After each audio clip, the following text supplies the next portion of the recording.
Welcome to A Bookish Moment. Learn more at itsbookishtime.com. And make sure to subscribe for all things bookish. We'll be starting soon.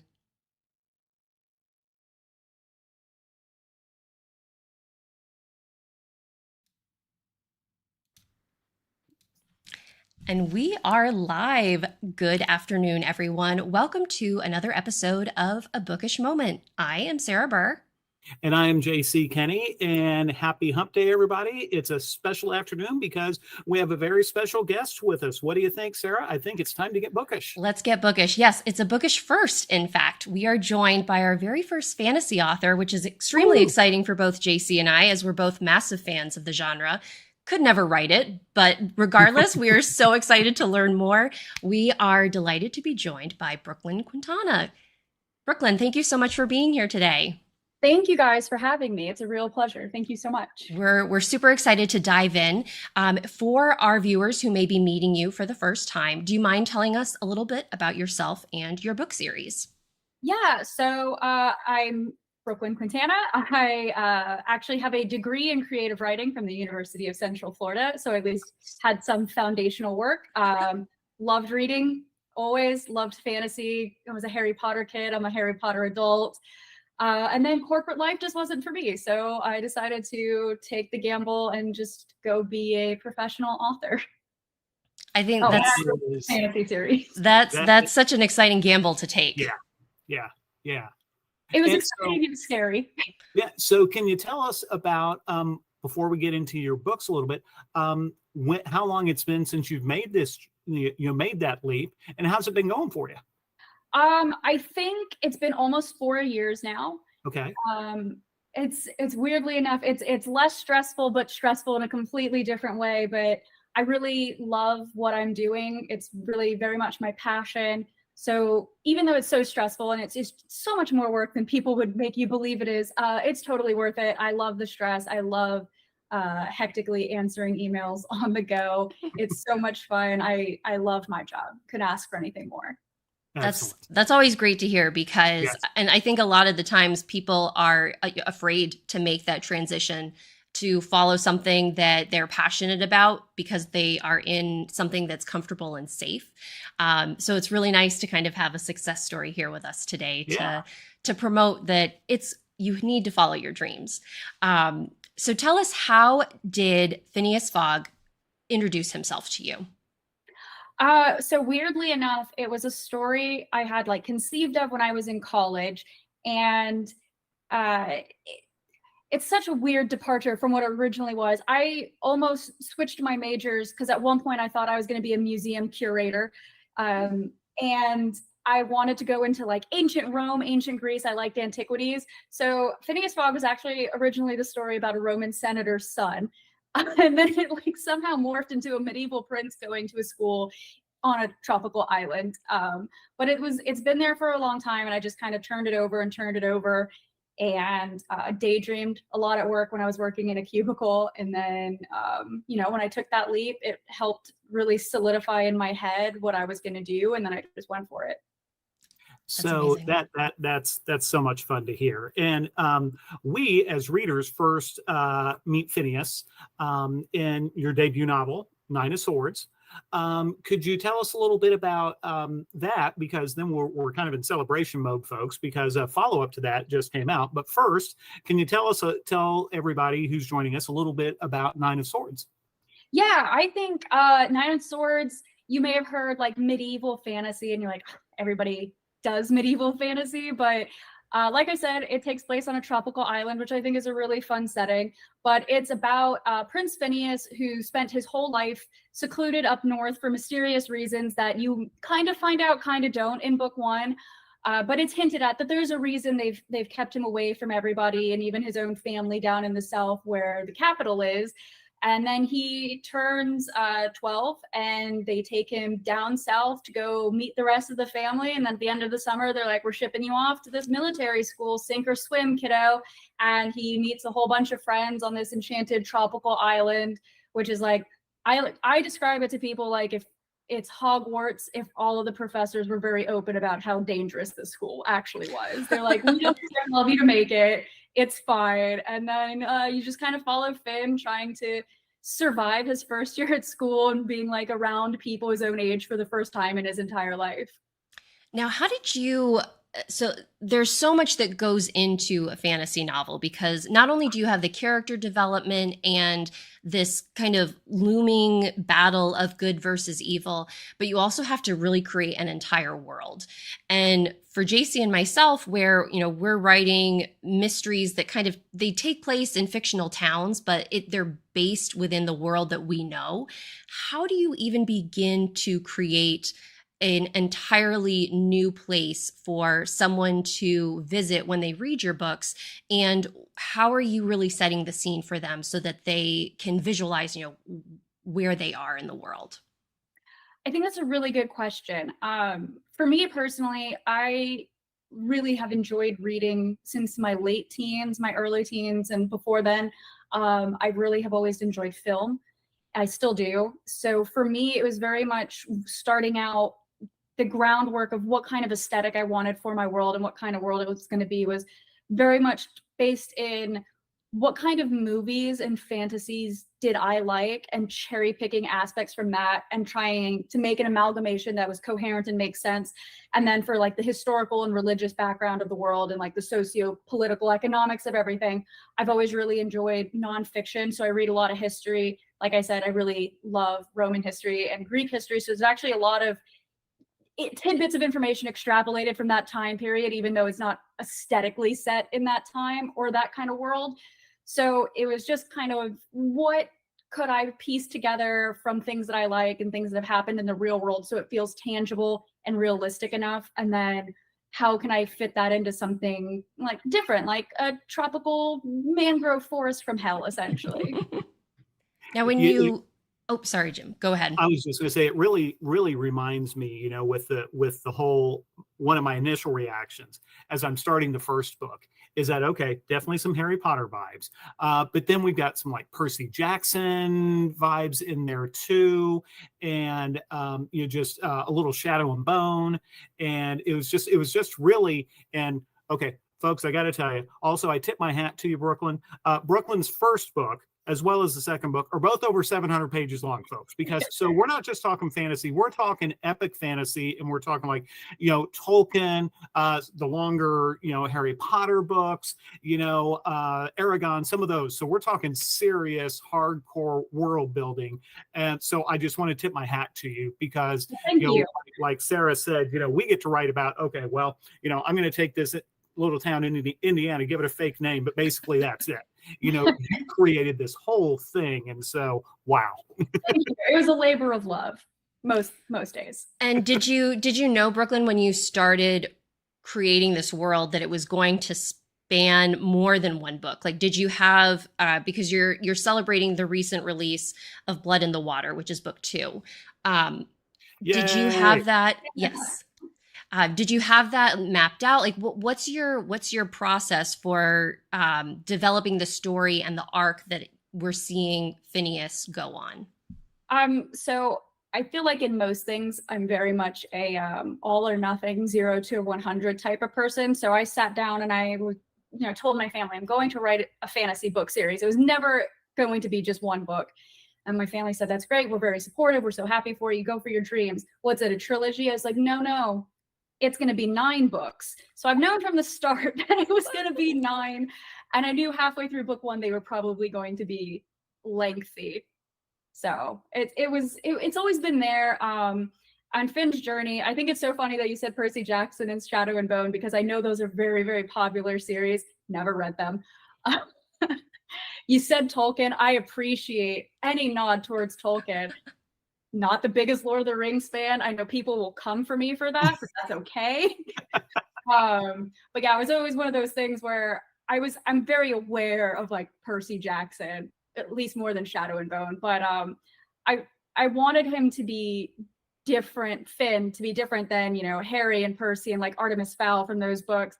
And you're dealing with like a preteen boy with dark hair. So I was like, okay, we're in the stereotype version, but I think Finn has certain quirks to his personality and eccentricities that definitely pull him away from that archetype of a teen boy sort of going on an adventure type series. Can you tell us a little bit about the people that Finn surrounds himself with? Yeah, so I think for the most part, you know, he's got the kids his own age from his class. So there's 12 of them total. So they're like the dirty dozen of this horrific island they're stuck on. And they each are, so everybody who goes to the Morency Academy, which is the school Finn goes to, they're all from like highborn families. The commoners have their own military school. The nobles, for some reason, send their children to like Nightmare Murder Island to toughen them up.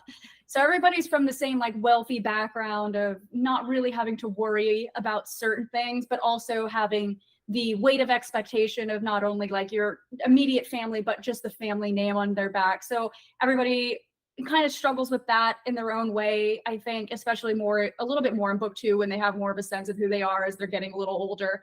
And then there's the adults in Finn's life. I feel like they definitely get more screen time than the professors from Hogwarts or anything, because they have like intricate relationships with each other, with the school, with everybody else's family. They're also a part of this aristocratic society. So they pop up, they have very like mentorly type relationships with a lot of the kids. So I think he's surrounded by a decent balance of personality types for the most part. So kind of along that line, then to borrow either the Percy or the Harry analogy, again, you know, since you are our first fantasy author, you know, to talk a little bit about kind of fantasy, you know, 101, so to speak. A lot of the really popular series that we talk about, while they may be extended for, you know, 7, 8, or in your case, 9 books, there is, in addition to the story in the book. So for example, you know, 9 of Swords had its main plot, its main story, New One in Blood in the Water, but then there's often that kind of overarching, you know, Voldemort eventually trying to, you know, work toward the final battle. Mm-hmm. Do you envision your series having that? And then how do you plot that to a certain degree? I guess, what is your process for focusing on this book while knowing, okay, I've still got, you know, things I need to sprinkle in to work towards a final conclusion on down the road? Yeah, so it definitely does have an overarching plot. And then, you know, there's the plot per book. So I think it's when you're working, or at least for me, I'm very cognizant of making sure each book is its own satisfying story while lending to the overarching plot, which I think sometimes some authors really struggle with it. And sometimes you're like, well, book 1 and book 2 made no sense because I didn't know what was happening till book 3. So I've tried very, very hard. I have reread the books so many times, it's not even funny, to make sure that they seem like cohesive stories on their own. And then, you know, I plotted from the beginning it was going to be 9 books. So I'm very, very aware of who the big bad is. And I'm also very aware that my readers have no idea, because it's not like, you know, when they say, oh, well, Voldemort killed the Potters, so we know immediately who that big bad is. You kind of go through book 2 and book 1 and you're like, well, there's something ominous happening and something is afoot, but we have no idea who is behind all this. And you're not really supposed to, because it's definitely more of a character driven sort of story. Like, you are encountering these problems because Finn has encountered them, not because problems are coming after Finn. Finn is like just his own catalyst of problems himself that now everybody just kind of has to deal with. I love that. His own catalyst of problems. Yeah, kid, a tornado just walking around. We do have a question from the audience. So DHB would like to know, how do you develop the magic without completely defying physics? And Sarah, can you finish up? Because unfortunately, I'm getting a little scramble on the second part of the question. Oh, yes. Or is physics as we know it different in the world that you've created? Or is there magic in the world to begin with? Okay, so there is magic. This is another thing I purposely strayed away from making it a hard or soft magic system, because I didn't want to specifically define limitations, but I didn't want it to be so vague, like you wave your hand and like a mountain can explode type deal. So there is a bit of an explanation again, more so in book 2, as the magic really comes about through book 1. But the explanation given, or at least that I give, is not, I don't think it's physics breaking. I think it follows the logic of the world, that there are people who are not entirely human because of this vague mystery going on in the background. And those people have a certain affinity for animals and just the natural world around them. So if they're focused enough and they're experienced enough, they are able to, in a way, manipulate things around them. There's also witches. That's not in book 2 or 1, it's in book 3. But so that's a completely separate thing with its own magic system. But for the purposes and the parameters of book 1 and 2, it is these non-human sort of vague entities that you will find out about if you read the stories. You need to do that, folks. Yes, you should. They're great. But they're just closer to the natural world because of what they are. So they're just able to learn to kind of manipulate like fire, water elements. They're closer with animals. They have a lot of animal companions, that kind of deal. Well, and I thought it was really clever. And this isn't giving anything away. Very early in Nine of Swords, there is a moment where Finn, like literally within the first few pages, cuts his hand. Mm-hmm. And then just a couple of pages later, all of a sudden he finds it's magically healed. And I just thought, and that's kind of it. It's like, okay. And so I thought as a reader, that was a really cool way to let folks know, yes, there is magic in this realm. But it's not, it's part of it, and so you just kind of pick that up. Okay, well, this is part of this new fantastical world. So I just thought that was really, really cool. It was a subtle way to let folks know, yeah, hey, we've got magic in this world. So it's not, again, something happened in Indianapolis, Indiana. Well, thank you. I really, when I was doing it, was, like I said, I was very cognizant of, even though I'm not a big fantasy reader, which is weird to say as a fantasy author, I was very cognizant of people would find out, I'm 29, I'm almost 30. I was in that Potter generation. That's what I grew up with. So writing in the back of my mind the whole time, I was like, this cannot come across like a derivative. That is my biggest nightmare.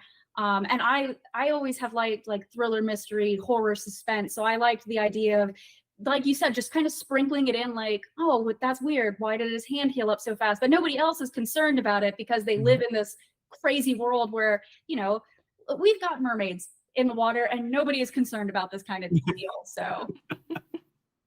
Well, Brooklyn, you mentioned that you're working through book 3 right now.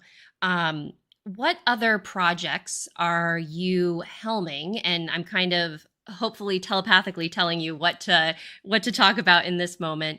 But for other authors, and how are you involving yourself in the publishing industry?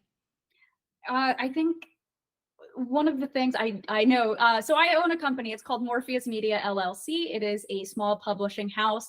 The goal essentially is to give newer authors, hopefully within the next few years, I could really get it going. I want to give newer, younger authors who people will, to be honest, look over and just not care about because they don't have a large platform or they don't have the name or the experience or anything like that. Because I think there's so much talent in the world that gets ignored in favor of nepotism, or because this person just is prettier, they have a bigger Instagram following. And I don't think that that's how art in any media really should be pushed forward out into the public. I think that's really sad that we've arrived at this stage. So it's kind of my pushback against that is I really want to be able, when I'm a little more established, to be able to meet younger authors or artists or content creators, video makers, musicians even. I just want to be able to give people a platform to where like maybe you won't always stay with the company, but like I've given you a way to start your career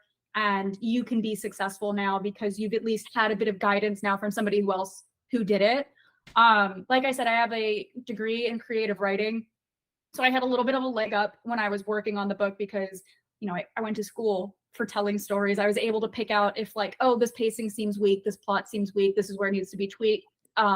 Going through editing, I didn't catch everything myself. I have an editor. She's wonderful. Her name is Carrie. If you're watching this, thank you so much.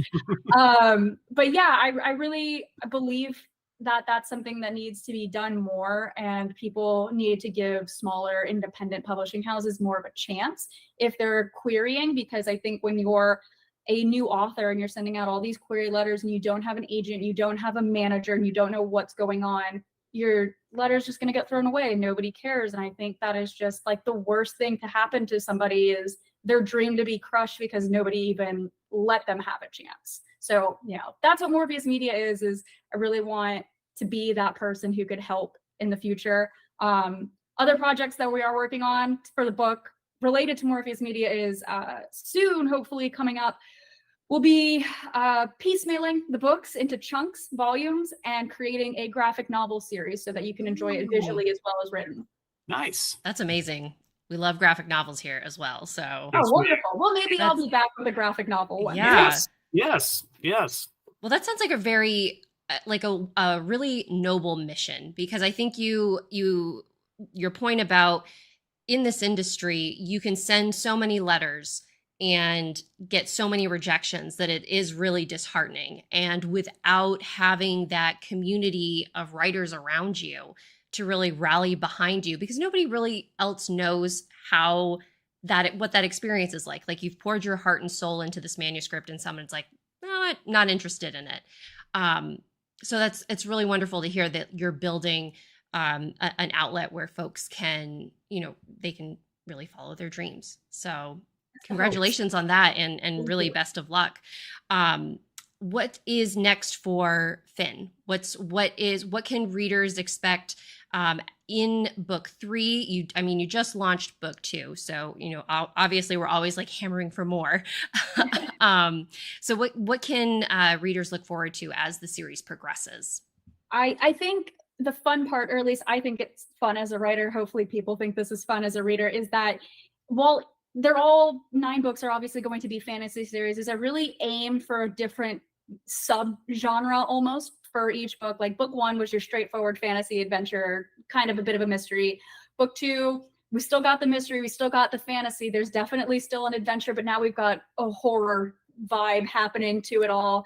And I think it almost has like a Christopher Nolan Memento reading aesthetic to book 2, because you'll be getting information and then a character will flash back and provide you with information that fill in gaps from like 200 pages ago that you didn't even know were gaps. And now you're like, oh, okay, I understand kind of what's going on at least. And then book 3, weird as it sounds, I really want an almost like buddy cop, but also Western vibe to this medieval fantasy, because I think that's just such a fun combo. And I think book 3 has such a dark overall plot that the offsetting of humor between especially Finn and Holland, the other, I guess, protagonist, he's a sub-protagonist, I guess, I don't know how you describe them, they're buddies. I think they're kind of banter back and forth in their very unique relationship, but through book 3 would lend itself to some humor to lighten up the overall plot. So you could expect interesting stories, if nothing else. It sounds like it. I was like, I would not ever have paired buddy cop in fantasy together, but like, hey, if it works, like, yes, exactly. Please. Buddy cop. Yeah, that sounds lovely. Brooklyn, to really, you've mentioned you went to school for creative writing. For writers who may not have had that technical experience, what are some of your recommendations for folks that are like, I have an idea, maybe I even have an outline. How do I start writing a book? I think my biggest advice in that realm would be don't go to school for creative writing. B, the best experience you can get as a writer is definitely reading. Just read all the time. Like I said, I'm a fantasy author. I very rarely pick up a fantasy book, but I'm always reading. And I think that helps inform your craft, because you can see what other people do. Like, what do you like that they're doing? What do you don't like? And incorporate it into your own writing. What's their style of writing? What kind of stories do you tell that you find in other works that you can kind of learn from? Because there's, hundreds and hundreds of years of books coming out. So I very rarely even pick 21st century authors when I'm writing or reading. So you just, pick up any book that you think is interesting and just read it. And if you really, really like it, read it again and again and figure out exactly what you liked about it and how that person did it and how you can kind of build on that foundation that they've now given you. And along that line, unfortunately, we're running short of time, which is always a bummer. But with your genre, as writing fantasy, lengthy books, I would imagine somebody may be thinking, "I'd love to write a fantasy, but I can't write something that long, or I'm afraid I can't tackle a project that big." What words of encouragement would you give to those folks? You're a lot more capable than you think you are. I don't think anybody sits down to write a 350,000 word book. But it happens. Just, some books they don't have to be that long. A lot of fantasies aren't that long. You just write the book you want to write and believe in yourself to a certain point. Sometimes other people do know better. So, listen to people, but stand firm in what you think is the right answer and your vision. And not everybody's going to like it. Most people are going to hate it. And you're going to have a lot of hard days where you just look at it and you say, "I don't know why I'm doing this," but just keep going. And, like I said, you're a lot more capable than you really think you are. That's lovely. Yes. And yes, people take that to heart. Yeah. Brooklyn, where can folks find you? Where can they connect with you? Do you have a newsletter? How do people stay in touch with you? You can find me on Instagram, which is such a terrible answer. But you can find me on Instagram at Brooklyn Quintana. I also have my website, brooklynquintana.com, that has info about the books as well as how to get in contact with me. I am glued to my phone. If you email me, I will 99% of the time I will answer you. It may be delayed, but I will get there. Like I said, Instagram, I will answer you if you Instagram me. I think that it's a great way to interact with people in your field. I'm on LinkedIn if that's your thing. And you can find the books on Amazon and any online book retailers. Perfect. Yeah. So real quick then, while we still do have a couple of minutes, tell us a little bit give us the elevator pitch for Blood in the Water. It's brand new. What are people going to be in for? People are going to be in for a very interesting time because it does not go the way I think people are going to anticipate after book one. And if you are a fan of classic horror films or Salvador Dali paintings, you will really enjoy what's happening. Okay. Wow. Those are really vivid imagery. So folks, if you're into fantasy, and even if you're not, this could be the gateway for you. Let me open the door to fantasy for you. Yeah, and DHV has another question real quick. What about audio? I'm working on the audiobook right now, actually. A very nice couple from Tampa who are paranormal investigators / authors told me where I could go find producers for an audiobook because it seems so inaccessible. So we are working on it. It will hopefully be here within the next year. Excellent. Paranormal investigators. That sounds like a whole story in itself. Well, Brooklyn, it has been so wonderful chatting with you this afternoon. Yes. Thank you so much for sharing all of your insights and for, introducing us to Phineas and the world that he inhabits. Really excited to see where this series goes, especially since we have 9 books now to look forward to. You'll have to come back, especially when you have the graphic novels ready, because we would love to chat about graphic novels. Absolutely. Well, thank you guys so much for having me. It's been such a pleasure. This went by so quick. It was so much fun. Thank you. Perfect. And for our viewers who are able to join us live, thank you guys so much for being here. We really appreciate it. We appreciate your questions. We appreciate your time. And we hope that you will join us next week when we have Leah Dobrinska, who is a very good friend of our show at this point. She has a new book out called Friends Don't. You've heard me talking about it. We're going to chat with her. It'll be a super fun time. But until then, make sure that you go check out Brooklyn's work, the Phineas Fogg series, available where books are sold. And until next time, stay bookish, everyone. Have a good one. See y'all.